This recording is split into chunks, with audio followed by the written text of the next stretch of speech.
Telugu Desam party rural నియోజకవర్గ అభ్యర్థిగా బరిలో ఉన్న ఆదాల ప్రభాకర్ రెడ్డి ఆ పార్టీకి రాజీనామా చేసి వైఎస్ఆర్ కాంగ్రెస్ పార్టీలో చేరుతున్నారనే వార్తలు రాజకీయ వర్గాల్లో కలకలం రేపుతున్నాయి.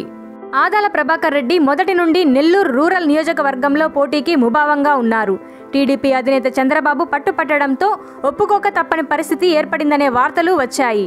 తాజాగా తన పోటీపై బేరీజు వేసుకున్న ఆదాల పార్టీ మారాలనే ఆలోచనకు వచ్చినట్లు వార్తలు వస్తున్నాయి.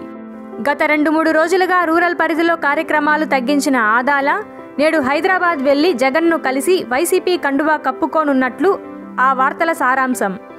కావలి ఎమ్మెల్యే రామిరెడ్డి ప్రతాప్ రెడ్డిని నెల్లూరు ఎంపీగా పంపితే కావలి నుండి ఆదాల వైసీపీ అభ్యర్థిగా బరిలో ఉంటారని ప్రచారం కొనసాగుతోంది. లేని పక్షంలో నెల్లూరు వైసీపీ ఎంపీ అభ్యర్థిగా పోటీ చేయవచ్చు అని కూడా తెలుస్తోంది. అసలు పోటీయే లేని క్రమంలో రాజ్యసభ సభ్యత్వం అనే హామీ జగన్ నుండి స్పష్టంగా వచ్చినట్లు కూడా ఆ వార్తల సారాంశం. మరిన్ని న్యూస్ అండ్ అప్డేట్స్ కోసం 123 నెల్లూరు యూట్యూబ్ ఛానల్ను సబ్స్క్రైబ్ చేసుకోండి.